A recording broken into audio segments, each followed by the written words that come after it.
Astaghfirullah. Assalamualaikum warahmatullahi wabarakatuh. Alhamdulillah wassalatu wassalamu ala rasulillah wa ala alihi wa sahbihi wa mawalah wa la hawla wa la quwata illa billahi wa ba'du.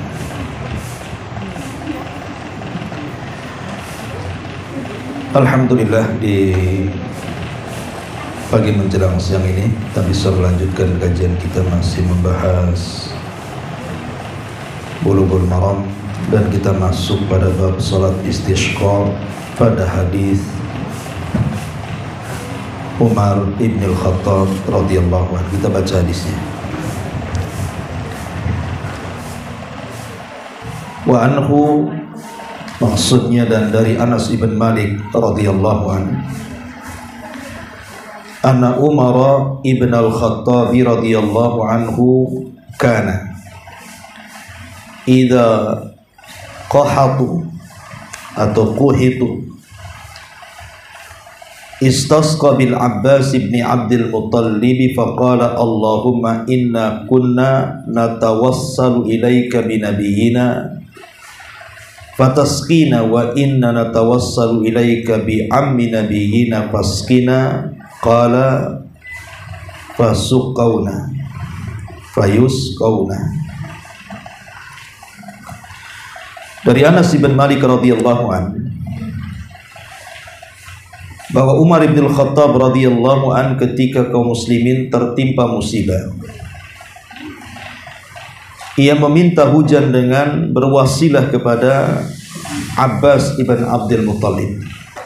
Kemudian berdoa, ya Allah, kami meminta hujan kepadamu dengan perantaraan Nabi kami. Kemudian engkau menurunkan hujan kepada kami, maka sekarang kami memohon kepadamu dengan perantaraan paman Nabi kami, maka turunkanlah hujan untuk kami. Maka Anas bin Malik radhiyallahu anhu berkata, mereka pun kemudian mendapatkan hujan.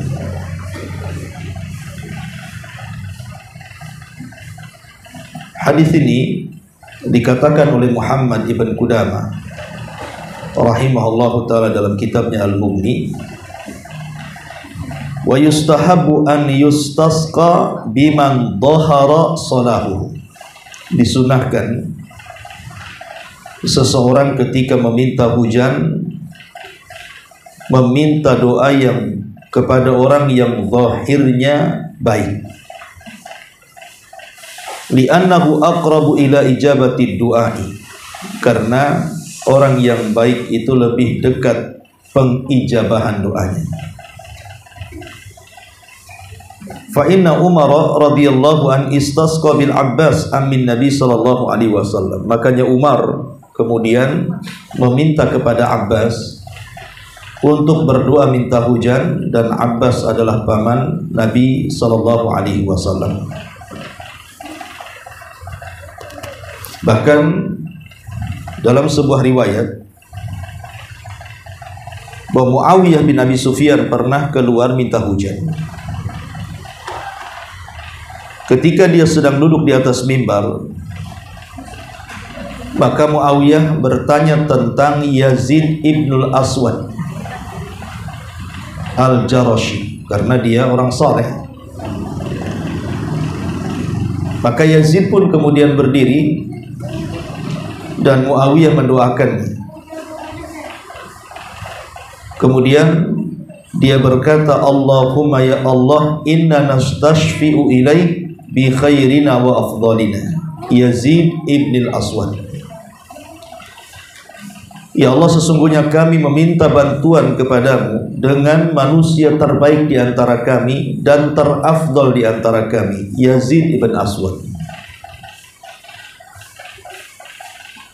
Kemudian Muawiyah mengatakan, ya Yazid, irfa yadaika, wahai Yazid, angkatlah kedua tangan.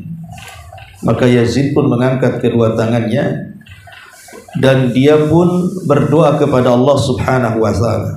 Maka tiba-tiba kemudian datang awan hitam dan angin kencang, maka mereka pun kemudian diturunkan hujan oleh Allah Subhanahu wa ta'ala. Artinya kebiasaan salaf apabila melakukan salat istisqa, maka mereka akan mencari orang yang paling saleh, yang paling alim, yang paling saleh, yang paling abid, ahli ibadah, untuk memimpin doa. Seperti yang dilakukan oleh Umar, dia meminta Abbas, kemudian juga yang dilakukan Muawiyah bin Abi Sufyan ketika meminta doanya Yazid ibn Aswad, dan juga ulama yang lainnya. Imam Ad-Dhahhak juga demikian. Dijelaskan beliau mencari orang saleh kemudian meminta kepadanya untuk berdoa agar Allah Subhanahu wa ta'ala menurunkan hujan. Ma'asyiral muslimat yang dimuliakan Allah Azza wa Jalla, hadis ini banyak faedah yang kita akan petik. Di antara faedah yang pertama, bahwa hadis ini bukan menunjukkan tentang tawassul dengan jahnya Nabi sallallahu alaihi wasallam, artinya dengan kemuliaan Nabi sallallahu alaihi wa ala alihi wasallam. Tetapi yang dimaksud adalah bertawassul dengan doanya Nabi. Jadi di zaman Rasul, kata Umar, apabila terjadi paceklik, maka mereka meminta kepada Nabi SAW untuk berdoa.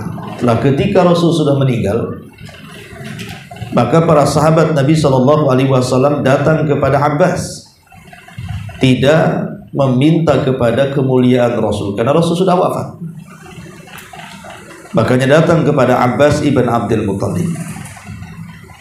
Sebab kalau seandainya tawassul dengan kemuliaan Nabi yang sudah wafat itu disyariatkan, tentu Umar bin Khattab tidak akan meminta Abbas untuk berdoa. Cukup menyebut dengan jahnya Rasulullah sallallahu alaihi wasallam. Kemudian yang kedua, ketika Umar bin Khattab radhiyallahu anhu meminta Abbas, paman daripada Nabi sallallahu alaihi wasallam, untuk memimpin salat istisqa dan berdoa, Umar ini hendak menampakkan kepada para sahabat tentang kedudukan Ahlul Bait, tentang kedudukan Ahlul Bait. Dan yang tidak dipahami oleh orang Syiah, karena orang Syiah itu menuduh bahwa Abu Bakar, Umar itu kafir karena tidak memuliakan ahli bait. Padahal lihat bagaimana Umar bin Khattab radhiyallahu anhu, dia tidak memimpin sendiri. Dia bisa saja selaku Amirul Mukminin memimpin salat istisqa, kemudian dia berdoa. Dan Umar, siapa Umar? Ma'ruf Umar, ahli ibadah, manusia terbaik kedua setelah Abu Bakar dari kalangan para sahabat. Tetapi Umar tidak memimpin sendiri, dia meminta kepada Abbas ibn Abdul Muttalib untuk menggantikan posisinya, karena Umar ingin menampakkan tentang kemuliaan Ahlu Bait, keluarga Nabi sallallahu alaihi wa ala alihi wasallam. Kemudian yang ketiga, bahwa tawassul kepada Allah Subhanahu wa ta'ala itu dengan doa yang diharapkan pengkabulan. Dengan cara apa? Memilih di antara manusia yang paling saleh. Karena kita tahu bahwa orang-orang yang saleh ketika berdoa mereka ikhlas. Dan mereka penuh dengan khusyuk dan takut kepada Allah Azza wa Jalla, sehingga memungkinkan untuk dipercepat doanya, dipercepat pengijabahan doanya. Makanya tadi disebutkan oleh Imam Ibnu Qudamah yang saya sebutkan, disunnahkan kalau memimpin salat istisqa itu ambil yang paling saleh di antara kaumnya, kemudian berdoa kepada Allah Subhanahu wa ta'ala, maka dengan sebab itulah mempercepat tentang ijabah doa. Ma'asyiral muslimat yang dimuliakan Allah Subhanahu wa ta'ala, Kemudian juga yang selanjutnya adalah adapun tata cara tawassul yang dilakukan Umar dengan Abbas ibn Abdul Muttalib ini. Jadi tawassul itu dalam kondisi-kondisi tertentu, dalam kondisi-kondisi genting, maka boleh seseorang itu mencari orang yang mendoakan dirinya. Umpamanya seseorang itu lagi kesulitan, entah ekonomi, entah kesehatan, entah apalah, pokoknya dalam kondisi kesulitan. Maka tidak mengapa seseorang bertawassul dengan orang soleh yang masih hidup, dengan orang-orang yang zahirnya takwa, zahirnya ahli ibadah, meminta doanya. Walaupun sekali lagi bahwa doa langsung kepada Allah itu jauh lebih baik. Berdoa langsung kepada Allah tanpa perantara itu jauh lebih afdal. Karena Rasul yang mengatakan kepada Abdullah ibn Abbas radhiyallahu anhuma, "Idza sa'alta fas'alillah." Kalau minta langsung kepada Allah tanpa harus perantara. Tetapi kalaupun lewat perantara maka hukumnya boleh saja, walaupun ada yang mengatakan sunnah. Kemudian juga diantara faedah hadis ini bagaimana tawadhu'nya Umar bin Khattab, rendah hatinya Umar bin Khattab radhiyallahu anhu. Dia tidak mendahulukan dirinya karena ada orang yang lebih mulia dari keluarga Nabi sallallahu alaihi wasallam, Abbas ibn Abdul Muttalib. Dan di sini juga ada keutamaan Abbas, karena kan keluarga Nabi bukan Abbas saja, tapi kenapa kemudian dipilih Abbas? Menunjukkan ada kedudukan Abbas ini di mata Umar dan di mata Nabi sallallahu alaihi wasallam, karena Abbas ini satu-satunya paman Nabi SAW yang hidup setelah wafatnya Rasul yang masih Islam. Kan paman Nabi SAW yang mendapati kenabian itu cuma 4. Selebihnya sudah meninggal sebelum Rasul diangkat jadi Nabi. Lah 2 mukmin 2 kafir. Adapun yang mukmin Hamzah dengan Abbas, dan Hamzah meninggal di perang Uhud, sehingga tinggal Abbas ibn Abdul Muttalib paman Nabi SAW yang mukmin. Adapun yang kafir dua-duanya meninggal sebelum Nabi SAW meninggal, Abu Lahab dan juga Abu Jahal. Cuman bedanya Abu Jahal memusuhi Rasul, kalau Abu Lahab Abu Lahab dengan Abu Talib. Abu Lahab memusuhi Nabi SAW, sementara Abu Talib justru membela Nabi SAW. Lah karena kedudukan Abbas ini sebagai pamannya Rasul, itulah kenapa Umar mendahulukan Abbas. Dan ini menunjukkan bahwa Abbas ini memiliki kedudukan tersendiri di mata Umar ibn Khattab radhiyallahu anhu. Kemudian juga dalam hadis ini ada pensyariatan salat istisqa. Maksudnya meminta hujan langsung dari Allah Subhanahu wa taala dengan cara doa dan tadarrur, merendahkan diri kepada Allah Subhanahu wa taala. Kemudian juga dari hadis ini tentang pentingnya doa, bahwa doa itu bisa menyingkap seluruh kesulitan manusia, dan doa itu adalah silahul mu'min, senjatanya orang muslim. Jangan pernah meremehkan sebuah doa. Makanya sering saya katakan, banyak yang tidak paham nilai sebuah doa itu kecuali para nabi dan orang-orang yang mengikuti nabi. Karena banyak orang yang melalaikan doa. Orang terkadang kurang yakin dengan adanya Allah Subhanahu wa taala, sehingga kalau ada kesulitan yang pertama kali datangi adalah manusia yang lainnya. Dia meminta tolong kepada manusia yang lemah yang tidak bisa mengabulkan doanya. Padahal di sana ada zat yang maha kaya, maha kuasa, Allah Subhanahu wa taala. Makanya doa ini adalah silahul mukmin, dan doa ini penting dalam kehidupan kita. Apalagi kedudukan doa sendiri adalah sebuah ibadah. Kalaupun seandainya doa-doa kita tidak dikabulkan oleh Allah Subhanahu wa taala, tetap saja doa itu dapat pahala, karena dia sebuah ibadah. Apalagi dikabulkan, berarti sudah dapat pahala, dapat keinginannya. Jadi jangan pernah tinggalkan berdoa. Kemudian juga diantara faedah hadis ini, bahwa tidak ada yang bisa menyingkap sebuah perkara yang sulit ataupun sesuatu yang memadaratkan kecuali Allah Subhanahu wa ta'ala. Paceklik adalah sesuatu yang bisa memadaratkan, dan tidak ada yang bisa menyingkap paceklik kecuali Allah Subhanahu wa ta'ala. Dan di sini juga ada faedah tentang lemahnya manusia sehingga berhajat kepada Allah Subhanahu wa ta'ala. Baru diuji kekeringan saja beberapa hari, kadang-kadang kita sudah menjerit kesulitan, tidak ada air, kekeringan, dan begitu seterusnya. Menunjukkan bahwa ketika Allah Subhanahu wa ta'ala menahan hujannya beberapa hari saja, tidak perlu bertahun, itu manusia sudah lemah, tidak bisa apa-apa. Makanya pentingnya seseorang itu merasa kecil di hadapan Allah dan merasa miskin, dan kita sangat butuh dan berhajat dengan Allah Subhanahu wa ta'ala dalam perkara apapun. Kemudian juga di antara faedah hadis ini, bahwa orang yang sudah meninggal tidak mungkin memberikan manfaat kepada orang yang hidup.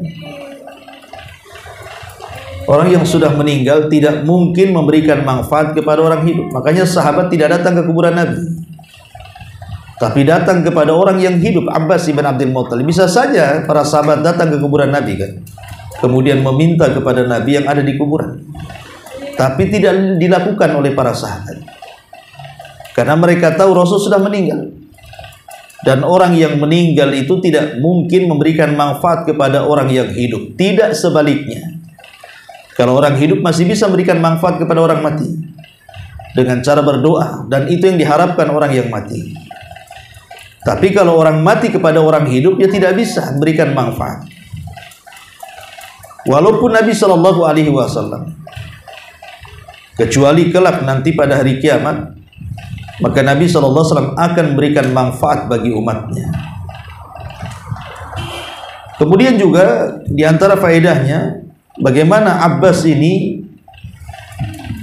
mengikuti perintah Umar bin Khattab radhiyallahu anhu, menunjukkan ketaatan seorang rakyat kepada pemimpinnya. Karena Umar bin Khattab kan Amirul Mukminin, dia pemimpin kaum muslimin. Dan mentaati pemerintah itu hukumnya wajib, karena mentaati pemerintah itu adalah perintah Allah dan Rasulnya. Atiullah wa atiur Rasul wa ulil amri minkum. Taatilah Allah dan Rasulnya dan pemimpin-pemimpin kalian. Maka Abbas langsung kemudian taat dengan perintah Umar, dia pun memimpin sholat istisqa. Kemudian juga di sini di antara faedahnya adalah tentang pentingnya silaturahim. Karena silaturahim itu sebab turunnya rahmat dari Allah Subhanahu wa taala. Kita tahu Umar bin Khattab radhiyallahu anhu itu adalah besannya Nabi sallallahu alaihi wasallam, karena putrinya Hafsah menikah dengan Rasulullah. Artinya ada hubung kait antara Umar dengan Nabi. Karena Umar itu kedudukannya mertua, karena putrinya menikah dengan Nabi. Dan Abbas ini posisinya paman Nabi Shallallahu Alaihi Wasallam. Sehingga ketika mertua dari Nabi SAW, Umar bin Khattab, meminta kepada Abbas yang posisinya adalah paman, maka di situ ada tali silaturahim, menghubungkan antara kerabat satu dengan yang lainnya. Dan ini penting, menghubungkan silaturahim satu dengan yang lainnya. Kemudian di antara faedahnya dalam hadis ini tentang disyariatkan tawassul, tentang disyariatkannya tawassul. Tawassul ini ada dua macam. Tawassul ini ada dua macam. Jadi ada yang disyariatkan dan ada yang dilarang. Adapun tawassul yang disyariatkan ada tiga. Pertama, tawassul dengan menggunakan nama dan sifat bagi Allah Subhanahu wa ta'ala. Sebagaimana dalam sebuah riwayat, ketika Nabi SAW sedang duduk di masjid bersama para sahabat, tiba-tiba kemudian masuk seseorang, kemudian melaksanakan salat. Dalam salatnya ketika dia sedang tasyahud, tentu setelah membaca tasyahud akhirnya, itu di ujung sebelum salam itu kan disunahkan berdoa. Setelah membaca yang rukun seperti tahiyat, kemudian syahadat, kemudian sholawat, baru kemudian doa sesuka kita. Setelah berdoa dengan 4 perlindungan sebelum salam, terserah kita mau berdoa apa. Jadi ada sahabat yang berdoa, kedengaran oleh Rasul, doanya, Allahumma inni as'aluka ya Allah bi annakal wahidul ahadus samadul ladzi lam yalid wa lam yulad walam yakul lahu kufuwan ahad antaghfira li dzunubi innaka antal ghafurur rahim.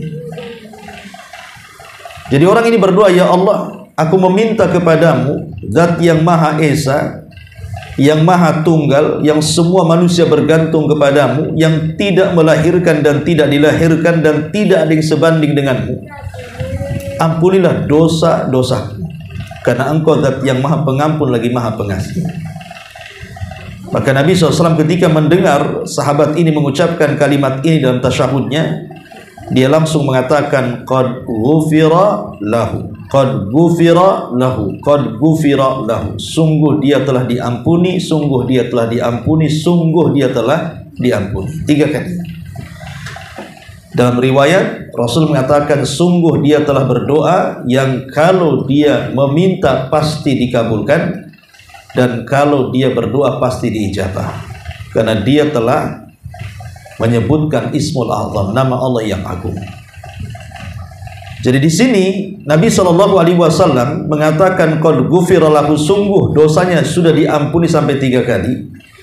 Karena Rasulullah SAW mendengar orang ini sedang berdoa dengan cara bertawassul. Tawassul dengan nama-nama Allah, Al-Wahid, Al-Ahad, As-Samad.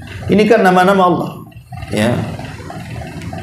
Maka kita juga disunnahkan seperti itu. Kalau kita sedang kesulitan atau banyak dosa, maka boleh kita bertawassul dengan nama-nama dan sifat-sifat Allah Subhanahu wa ta'ala. Seperti kita ingin memulai usaha, maka supaya usaha kita dilancarkan oleh Allah Subhanahu wa ta'ala, berdoalah dan bertawassul dengan zat yang maha pemberi rizki itu. Jadi ketika ibu sudah mulai melangkah, entah jualan apa kan gitu, bertawassul, ya Razzaq urzukni, ya Allah zat yang maha pemberi rizki, berikan rizkimu kepadaku. Mulai ibu memulai pekerjaan. Jadi sebelum ibu melakukan aktivitas pekerjaan, bisnis apapun, baik kecil atau besar, maka untuk memudahkan perkara-perkara di lapangan itu, minta kepada Allah dengan cara tawassul. Meminta kepada Allah, tentu tawassul dengan nama-nama Allah itu disesuaikan dengan permintaan kita apa. Kalau minta rizki yang perbanyak, ya Razzaq. Kalau minta anak, ya perbanyak, ya Wahhab. Kalau minta ampun, ya perbanyak, ya Ghaffar, dan begitu seterusnya. Jadi sesuaikan nama-nama Allah itu dengan permintaan yang kita minta. Itu namanya tawassul dengan nama-nama dan sifat bagi Allah. Karena Allah mengatakan dalam surah Al-A'raf ayat 108, walillahil asmaul husna fad'uhu biha. Dan Allah itu memiliki nama-nama yang sangat indah, maka berdoalah dengan nama-nama itu. Ini yang pertama. Adapun yang kedua, tawassul dengan amal saleh, dengan iman, dengan amal saleh. Seperti Allah Subhanahu wa ta'ala berfirman dalam surah An-Naml ayat 19 ketika menceritakan tentang kisah Nabiullah Sulaiman. di mana di antara doa Nabi Sulaiman ketika melihat semut, kemudian dia tersenyum, fatabassama dhahika min qauliha, dia pun tersenyum dengan ucapan semut itu. Wa qala, dan dia mengatakan, Rabbi auzi'ni an ashkura ni'mataka allati an'amta 'alai wa 'ala walidai wa an a'mala salihan tardah wa adkhilni bi rahmatika fi ibadika salihin. Ya Rabb, anugerahkan kepadaku agar aku bisa bersyukur akan nikmat-Mu, dan anugerahkan kepadaku agar aku bisa bersyukur kepada kedua orang tuaku, dan agar aku bisa beramal soleh yang Kau ridhai, dan masukkan aku dengan rahmat-Mu, digolongkan dari hamba-hamba-Mu yang soleh. Di sini Nabi Allah Sulaiman alaihi salam bertawassul dengan amal soleh agar dia bisa bersyukur dengan nikmat Allah, dengan nikmat kedua orang tua, dengan amal-amal soleh. Maka bertawassul dengan iman dan amal soleh itu salah satu yang disyariatkan dalam rangka mendekatkan diri kepada Allah Azza wa Jalla. Contohnya seperti 3 anak muda yang terjerembab dalam sebuah gua yang pernah saya ceritakan dulu. Jadi ada 3 anak muda yang sedang safar. Karena kelelahan, akhirnya mencari gua untuk beristirahat. Masuklah mereka ke dalam gua. Rupanya ketika sedang beristirahat, tiba-tiba ada lini kemudian menjatuhkan batu besar persis di pintu gua. Akhirnya tidak bisa didorong karena besar batunya. Kemudian 3 orang ini putus asa, berusaha keluar, tidak bisa.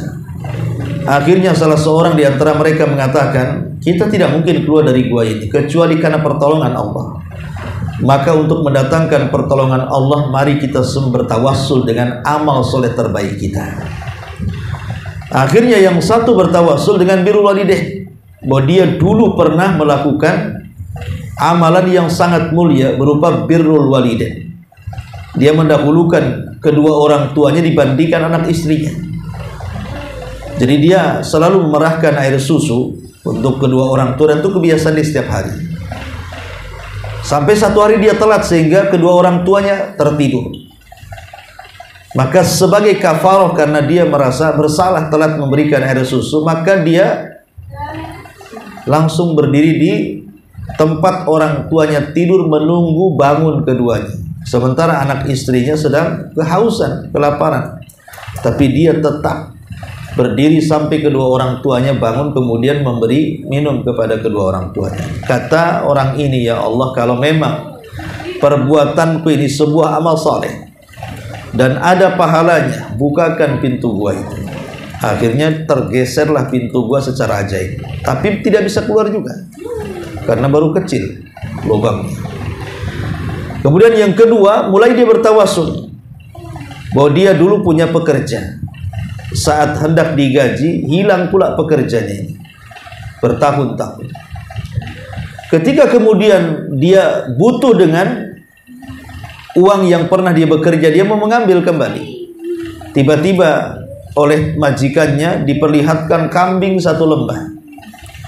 Kemudian diceritakan bahwa gajimu itu, kata majikannya, aku belikan 2 ekor kambing, sekarang sudah beranak pinak sebanyak selembah itu, ambil itu semua milikmu. Saking amanahnya kan gitu. Akhirnya kemudian dia mengatakan, ya Allah, kalau memang amanahku mengembalikan hak pekerjaku ini sebuah amal saleh, maka bukakan pintu gua. Akhirnya terbuka pintu gua.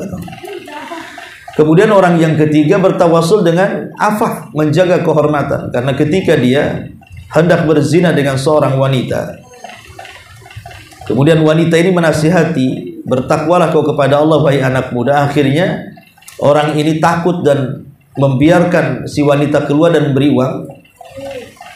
Kemudian dia mengatakan, ya Allah, kalau menjaga kehormatanku waktu itu sebuah amal saleh dan ada pahalanya, bukalah pintu gua ini. Akhirnya terbuka semuanya.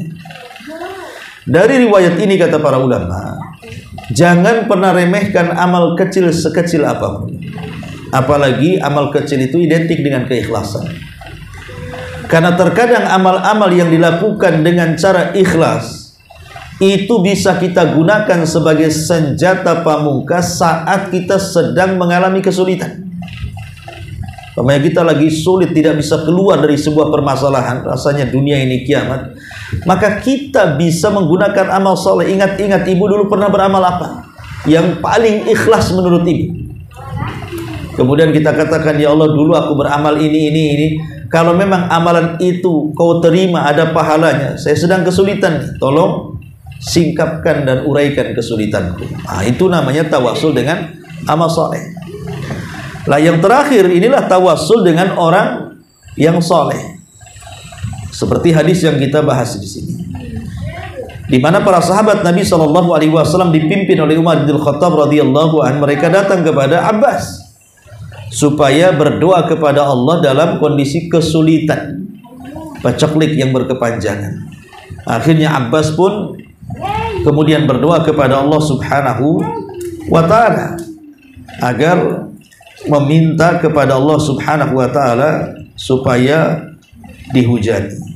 Dan subhanallah, doanya Abbas ibn Abdul Muttalib diterima oleh Allah Subhanahu wa ta'ala, dikabulkan oleh Allah Subhanahu wa ta'ala, sehingga akhirnya kemudian turunlah hujan.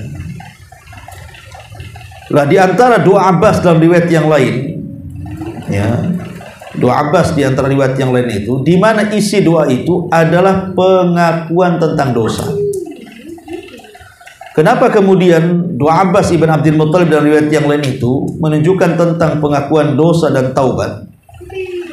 Karena kita tahu bahwa paceklik itu tidak mungkin terjadi kecuali karena dosa. Dan itu berdasarkan hadis ketika Nabi SAW memberikan nasihat kepada orang-orang muhajirin. Kata Nabi SAW, ya ma'syaral muhajirin, khamsun idza btulitum bihinna wa a'udzu billahi an tudrikuhunna.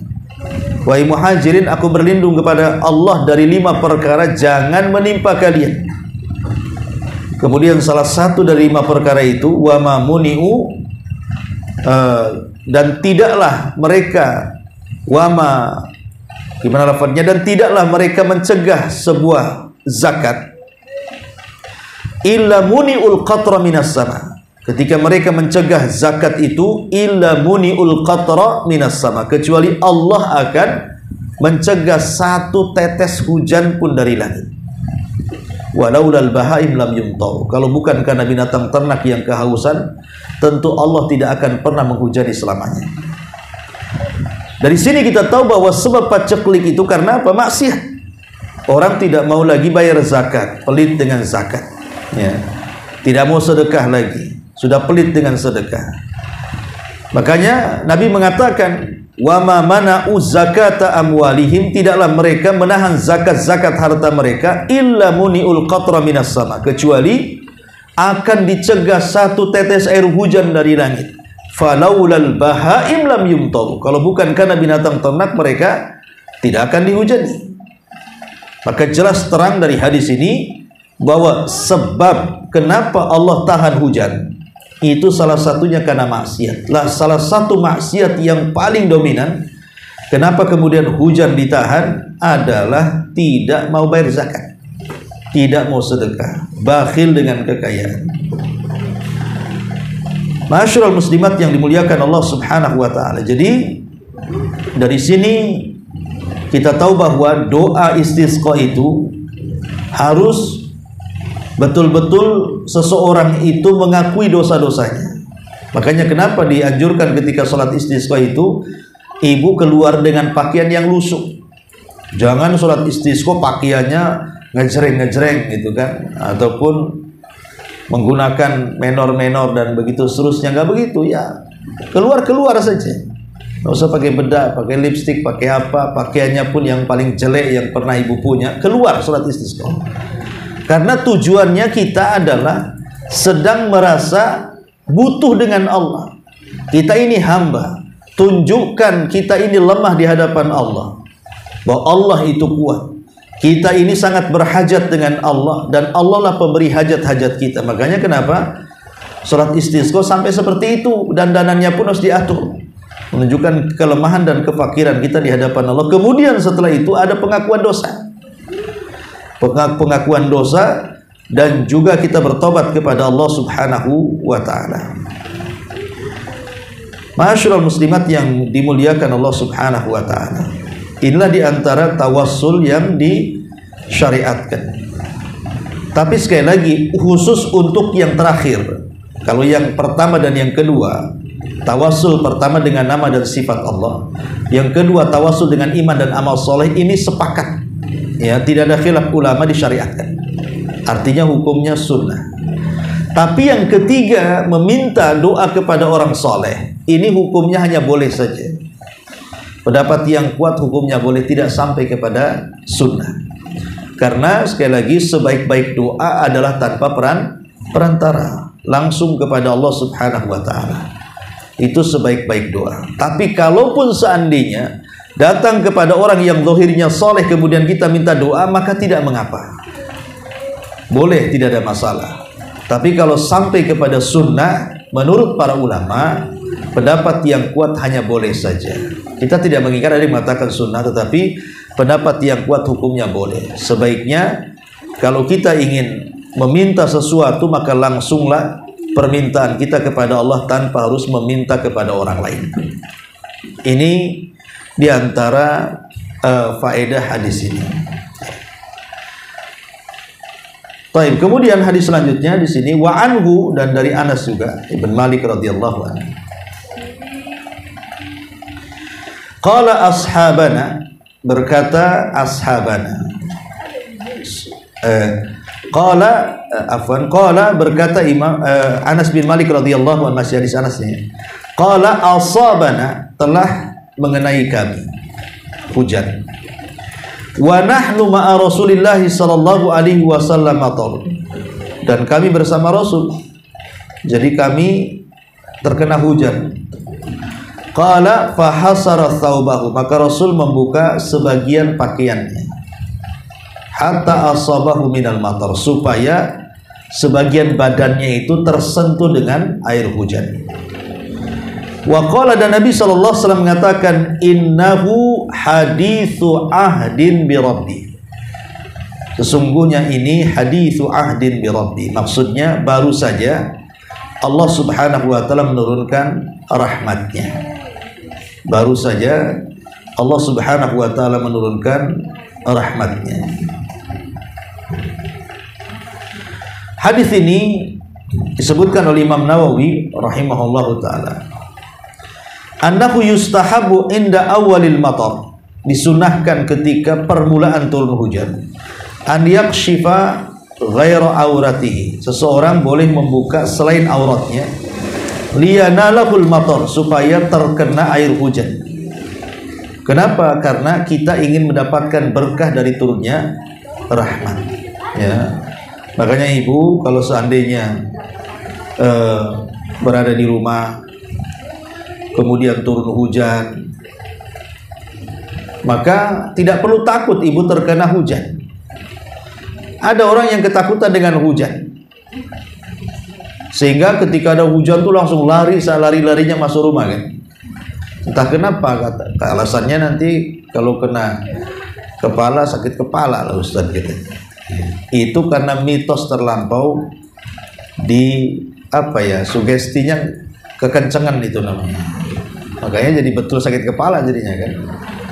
Tapi kalau mamanya ibu biasa aja, kalau ada hujan, ya keluarkanlah kepala itu dari jendela, biar adalah 1 titik 2 titik tetes hujan itu mengenai badan, maka itu sunnah Nabi, kata Imam Nawawi.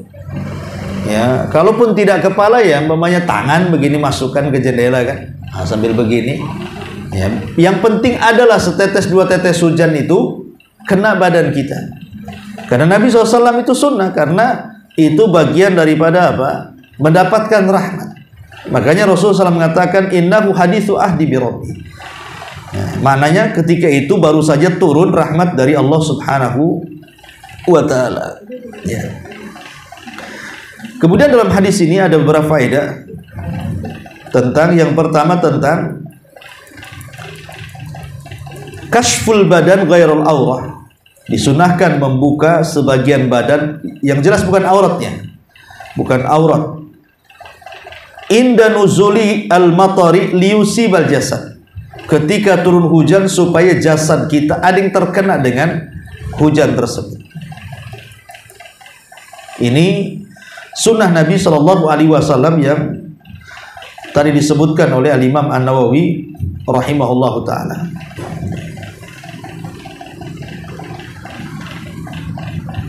Kemudian juga yang kedua, bahwa hujan itu membawa rahmat, bahwa asal hujan itu membawa rahmat. Tetapi apakah kemudian semua hujan membawa rahmat? Ya tidak.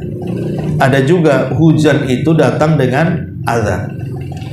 Dan itu banyak dalam sejarah-sejarah bagaimana kemudian hujan itu dijadikan tentara Allah Subhanahu wa taala untuk mengadab sebuah kaum, dengan cara hujan. Ya. Maka karena hujan ini bagian daripada rahmat Allah Subhanahu wa taala, maka sangat dianjurkan saat hujan itu berdoa. Dan di antara doa yang mustajab adalah ketika turun hujan. Jadi di antara tempat-tempat atau waktu-waktu doa yang sangat mustajab itu adalah saat turun hujan. Ya tentu banyak sih waktu-waktu doa. Ini kan salah satunya saat turun hujan, maka jangan biarkan hujan itu lewat begitu saja tanpa ada doa. Karena di situ turun rahmat Allah Subhanahu wa taala.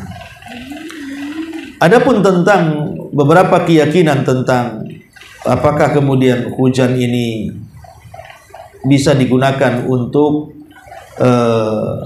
berobat, ya, karena ada sebagian asar dari sahabat, mereka menjadikan air hujan itu sebagai obat, kan itu. Memang sebagian para ulama ada yang mengatakan ya bisa tidak, karena memang belum ada nas yang jelas ya, baik dari Quran ataupun sunnah Nabi Shallallahu Alaihi Wasallam.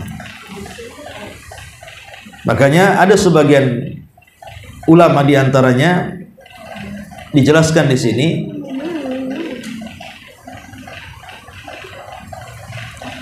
kenapa alasannya kemudian air hujan itu dijadikan obat? Karena air hujan itu memiliki berkah, memiliki kebaikan, dan di balik berkah itu ada obat. Walakin la yanbaghi nisbatas syifa ila hadzal ma. Tetapi walaupun demikian, tidak boleh kita menasabkan penyembuhan kepada air hujan. Tetap kita katakan Allah Subhanahu wa taala yang menyembuhkan penyakit. Maka hujan ini hanya dijadikan sebab saja. Dan kita tidak boleh menyandarkan kepada sebab begitu saja karena bisa masuk pada syirkul asghar. Ini diantara faedah daripada hadis Anas ibn Malik radhiyallahu anhu. Kemudian hadis Aisyah radhiyallahu anha juga dijelaskan di sini, anna Nabi sallallahu alaihi wasallam idza kana ra'al matar, Nabi itu kalau melihat hujan, qala, maka dia langsung berdoa, Allahumma sayyiban nafi'ah, ya Allah, semoga kau curahkan hujan kepada kami dengan hujan yang bermanfaat. Jadi kalau melihat hujan baru saja, ya, tahu-tahu udah ribut di atas atap, biasanya atap yang pakai seng atau pakai spandek kan langsung gitu ya, dengar. Nah, ibu kalau dengar suara itu langsung berdoa, Allahumma sayyiban nafi'ah, ya Allah, semoga hujan yang kau hujani kepada kami ini bermanfaat, ya, bermanfaat. Jangan sampai kemudian, dan kenapa kemudian kita katakan Allahumma sayyiban nafi'ah? Ini untuk menyelisih orang-orang musyrik. Karena orang-orang musyrik zaman dulu apabila mereka melihat hujan, mereka mengatakan mutirna binau'i kadza wa kadza. Kami dihujani dengan bintang ini dan itu. Jadi mereka menasabkan hujan itu kepada bintang. Maka Nabi SAW kemudian bersabda bahwa asbaha min ibadi mu'min bi wa kafirun bi. Kata Allah Subhanahu wa taala dalam hadis qudsi, di pagi hari ada hambaku yang beriman denganku dan kafir denganku. Adapun yang mengatakan mutirna bi fadlillahi wa bi rahmati, kami dihujani dengan karunia Allah dan rahmatnya, maka itu mukmin bih, berarti dia telah beriman denganku, dan dia kufur dengan bintang.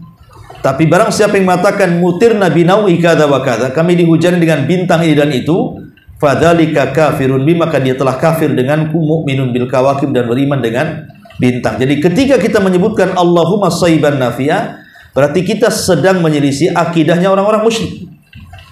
Karena kita menasabkan hujan datang dari Allah, bukan dari bintang ini dan bintang itu, sebagaimana pemahaman orang-orang jahiliyah saat itu. Wallahu alam, saya kira 3 hadis ini saja. Sebelum saya tutup, silakan kalau ada yang mau bertanya.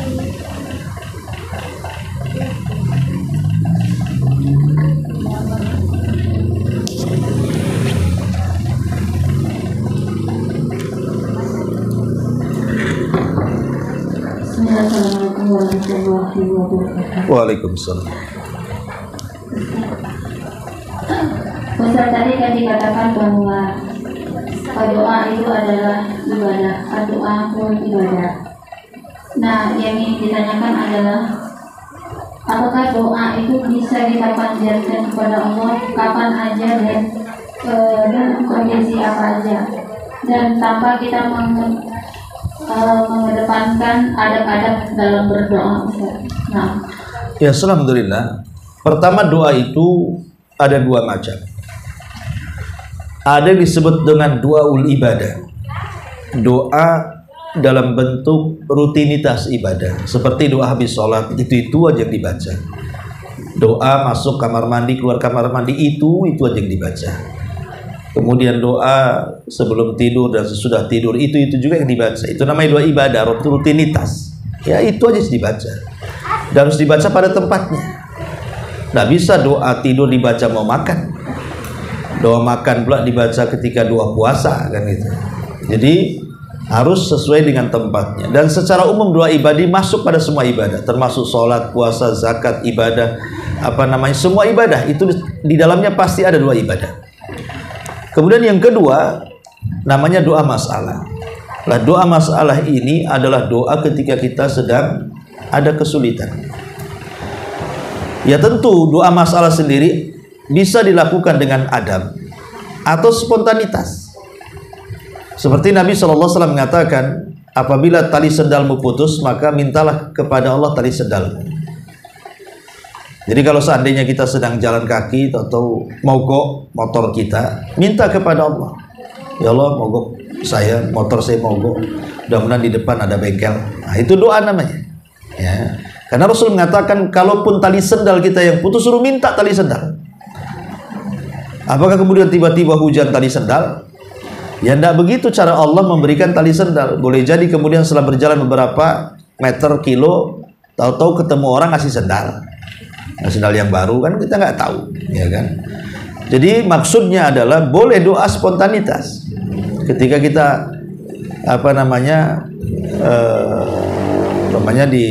tapi kalau di jalan, kalau ibu melanggar, nggak bawa SIM, nggak bawa helm, ada polisi, ya Allah selamatkan aku di polisi. Ya enggak, memang ibu dalam melanggar, kan itu. Ya kalau ketangkap ya bukan berarti jangan salahkan Allah, kan itu. Saya sudah berdoa kok nggak dikabulkan, katanya. Jadi boleh doa spontanitas, tidak ada masalah. Artinya tidak di ruang lingkupi waktu ataupun tempat. Dadakan nggak apa-apa. Tapi bagaimanapun sebaik-baik adab doa itu kan ada adab-adabnya. Termasuk juga kalau kita lakukan doa itu dengan cara berwudu dalam kondisi suci, kemudian kita menghadap kiblat, kemudian bersolawat, memuji Allah dan begitu seterusnya, tentu lebih baik. Ya, tapi bukan berarti doa spontanitas tidak boleh, tidak dilarang. Ya. Wallahu a'lam. Nah, ini makin besar hujannya. Taib, kita buka tanya jawab saja ya, karena juga ada yang bertanya. Nah, silakan.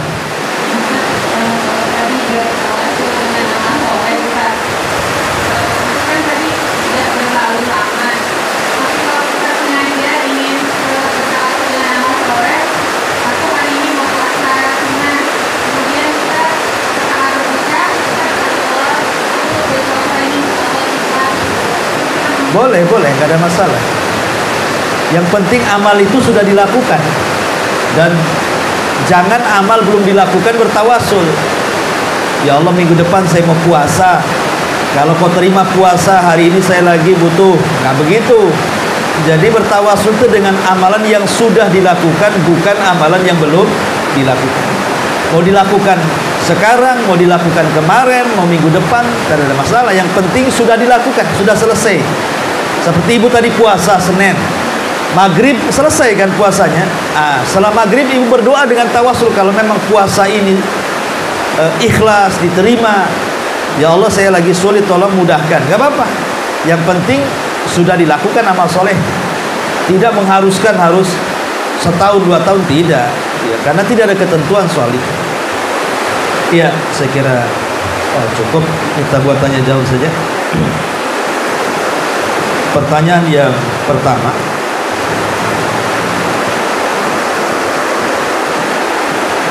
sebutkan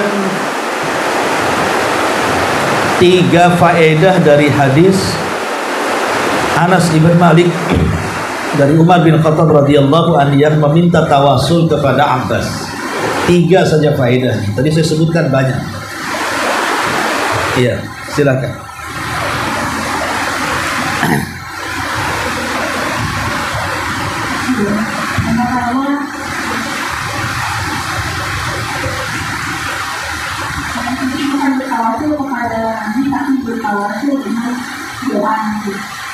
Iya. Kedua, Umar hendak menyampaikan pada para sahabat tentang keberdukaan atau kemudahan hidup. Iya. Yang ketiga, Tawasul pada Allah menunjukkan dikabulkan oleh Allah. Mendoakan oleh orang-orang saleh. satu, masya Allah. Pertanyaan kedua, tentang tawasul yang disyariatkan itu ada 3. Sebutkan. Tetangganya, silakan. Bismillahirrahmanirrahim. Menggunakan nama dan sifat Allah. Iya. Salam masalah atau iman. Iya. Pada dalam surat Al-Ahmad ayat 19 dan amalan dengan orang yang soleh. Yang ketiga apa? Amalan dengan orang yang soleh tentunya doa Abbas bin Abi Thalib. Meminta doa kepada orang soleh. Nah, gitu ya. Iya. Tawasul dengan meminta doa kepada orang soleh. Pertanyaan yang ketiga.